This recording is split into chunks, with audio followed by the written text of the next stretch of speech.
Hello, everybody. Because Anita and I can't be with you, say hi, Anita. Ciao a tutti. I had the idea of recording my memories of the many ties that connect our two families over almost 60 years now. Let me think back. I can remember it so clearly.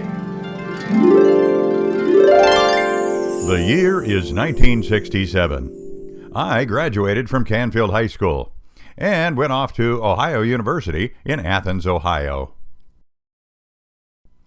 My absence left a huge hole in our family in Canfield. Since they had lost their best son, my parents found themselves in need of a new best son. And so they searched the world for a new best son and found him in Italy. This imported Italian son was welcomed by the students of Canfield, Ohio, who came to learn from Luciano important facts about Italy, such as that it is not unmanly for boys to use hair blowers to dry their hair, and that in Italy, ping pong is also called table tennis. Luciano, who was drafted as a Canfield Cardinal basketball player, was obtained in an international exchange program, although it is not known who America had to give up in the trade or whether that player was ever heard from again. Luciano's arrival was met by Canfield natives, much as the Native American New World tribes reacted to the arrival of European sailing ships, with curiosity born of ignorance. This was because the educational system in Ohio in those years had not yet taught Canfield students where to find Italy on a map. Everything we knew about Italy and Rome in the 1960s we learned from watching Cleopatra and Ben-Hur. Luciano became popular among Canfield students and quickly learned that school cafeteria food in America and food in America in general was inferior to food in Italy, and not a day went by when he would not repeat this fact out loud. Luciano and his new brother Dick formed a pop musical group, which performed exclusively at 324 Fairview Avenue. Una bambolina che fa no, no, no, no, no.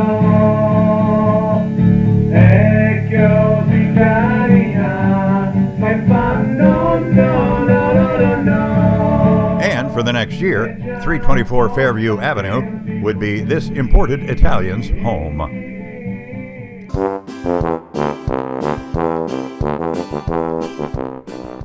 At Christmas, Luciano claimed my honored position at the adult table, along with second best son, Dick. A handcrafted creche was Luciano's contribution to Christmas.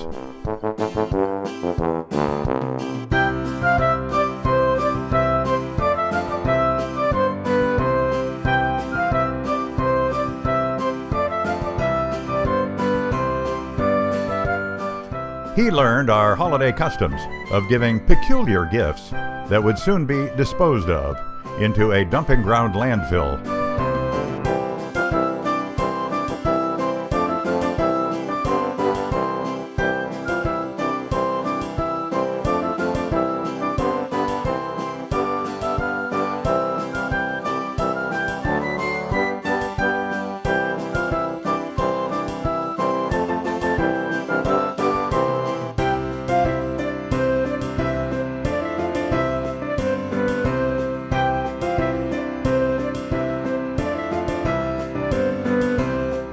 In that I was no longer a legal resident of the house, I was demoted to the child's table.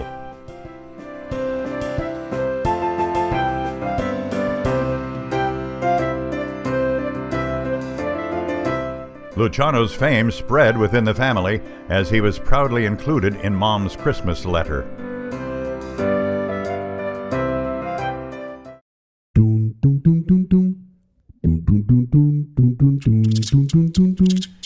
In the years after Luciano's return to Italy, he was welcomed back to the Pollock home movies and photo albums several times as a special guest star.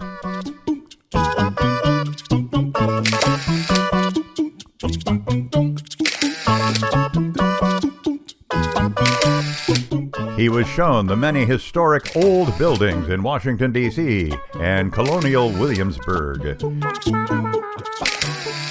He informed us that his house in Pesaro was older.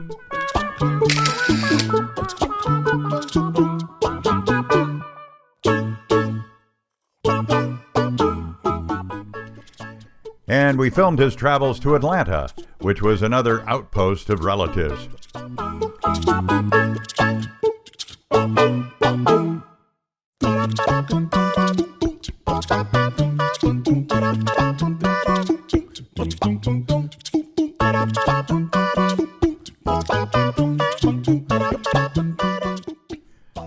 And driving south from Atlanta, one is compelled to stop and drink orange juice at the border crossing announcing the top of Florida.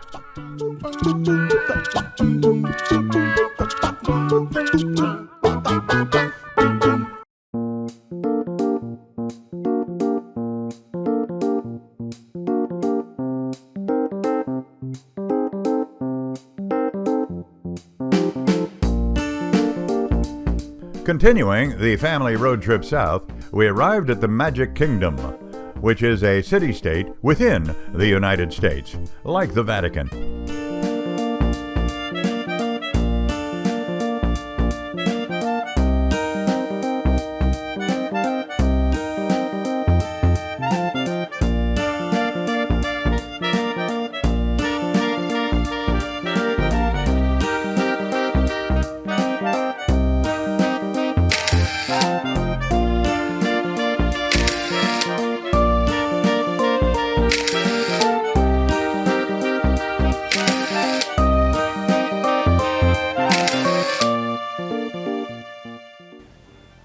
I myself traveled to Italy, hitchhiking with a friend from England through France to Italy to visit with the Di Cecchi family as it was in 1971. Sadly, the album of photos from this trip has been lost to history. What remains are my postcards home to Mom and Dad and Annie in Canfield, which I will now read aloud. I am at Luciano's. Nicer people the world has never known. I'm exhausted and probably not too coherent, but with a good 10 hours sleep, I'll be fine in the morning. And with Papa Di Cecchi filling me with wine at dinner, sleep will not be difficult. That was addressed to Mrs. J.W. Pollock, postmarked September 23, 1971 at 11 a.m. The next postcard is also addressed to Mom the next day, September 24. I'm sitting in a little cafe by the Adriatic next door to a shop run by Mama Di Cecchi and a friend. Luciano is off giving ping pong lessons, and Papa is home working. He's an unbelievable craftsman. Mama just left to fix dinner. I think it's all Greek to me, leaving Maria Teresa in charge. Had a good time this morning lying on the beach and then going through Luciano's American scrapbook. What is circled on the front of this postcard is the approximate location of Luciano's house.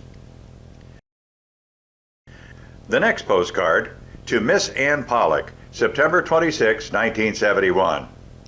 This Topo Gigio topiary is the original Annie Pollock of Pesaro. Luciano says he thinks of you whenever he passes it. I went swimming in the Adriatic yesterday and picked up some shells for you. Bruce and I will go to a cross-country auto race today and to Venice tomorrow and Rome on Tuesday. We were going to Sardinia, but our passes don't cover it, so we'll skip it. See you in a month, Dave. But in a month, I would already be home.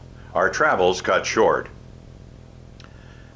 The day before I wrote this postcard, the man Dick and I called Dad and the man Luciano called Dad died in a hospital in Youngstown from a blood clot caused by a condition resulting from a leg injury in the South Pacific during the war.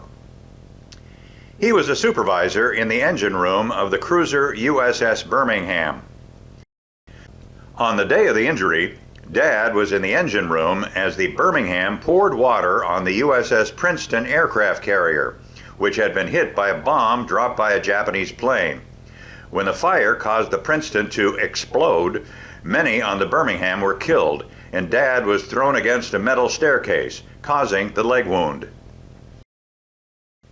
On the day I posted this card home, the phone rang at the Di Cecchi home, and a good friend of my father, who was president of a phone company in Ohio and who had arranged for the long-distance call, told me that Dad had died. Luciano drove my friend Bruce and I to Rome, and we flew home. Had we not received this phone call, it would have been another month before I learned the sad news. When it came, I was comforted by being in the company of my Italian brother and his family, which I felt was my family too.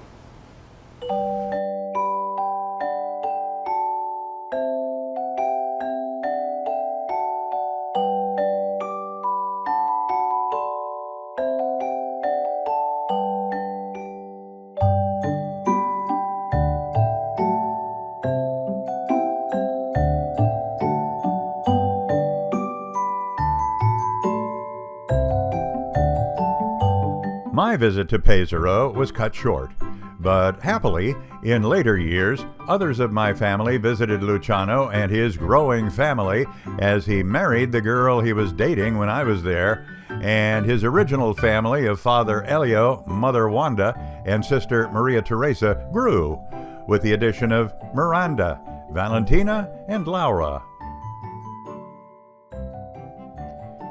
In the early 1980s, the Italian Pollocks visited me and our new son Jonathan and his mother Fran in Chicago, bringing with them Valentina and their new daughter Laura, completely unaware that the future Pope Leo XIV was living on the south side of Chicago and had just turned 27 years old. If this Chicago trip was a Hollywood romantic comedy, our son and one of the Di Cecchi girls would eventually fall in love and be married and have children, and would visit Luciano and Miranda annually at Christmas time.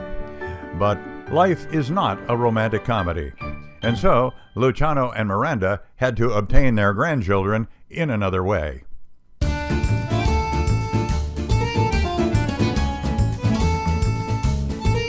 As full members of the large family on my mother's side, called the Montgomerys, the Italian branch of the family attended family gatherings at Muskingum College in Ohio and other family events. Ping pong players. Shelby and Laura with the master ping pong with the former Il Duce del Ping Pong, Luciano Di Cecchi. Il Duce!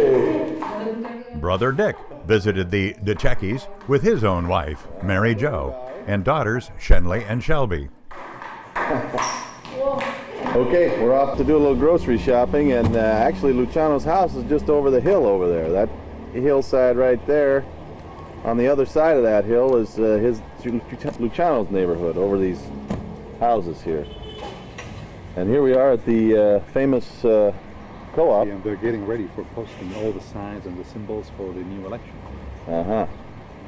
They've cleaned off all of these billboards, and they're going to put up all the signs for the elections coming up this April. April the 21st. April 21st, and Luciano, you're going to be elected for... President, yes. We're running. It's three of us. It's Prodi, Berlusconi, and my candidate. Presidente Luciano Di Cecchi. Yes. I'll probably score something like 0.0003% of all the votes. But this is that's a beginning, you know. This is one of the important palaces, Palazzo dei Coop Mobili. No. Lo sapevo io. Quanto guardato? The countess of the house right here is Miranda. And they're still playing ping pong here. Oh. Off to work, Mom. As usual, on the road again. The suave Italian businessman getting into his Alfa Romeo and his beautiful Italian villa, and his wonderful wife and children. And we're off to the train station and to Venezia. Molte grazie, Luciano, Miranda. They visited Florence and saw the giant marble statue of David, for whom I was named and closely resembled for much of my life. Until my current age, when my body resembles a marble statue nobody would pay 24 euros to see. Anyhow, here is a gallery of more memories collected over the last 6 decades.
We regret that Anita and I could not join you in Tuscany at this special time, but I have to freely and cheerfully admit that almost 60 years since Luciano joined our family, my brother Dick has now earned the unchallenged title of Best Son for acquiring an Italian villa with a pool and snacks to stage this terrific family gathering. Dalla Florida, io et Anita vi auguriamo tanto amore e felicità. Divertitevi!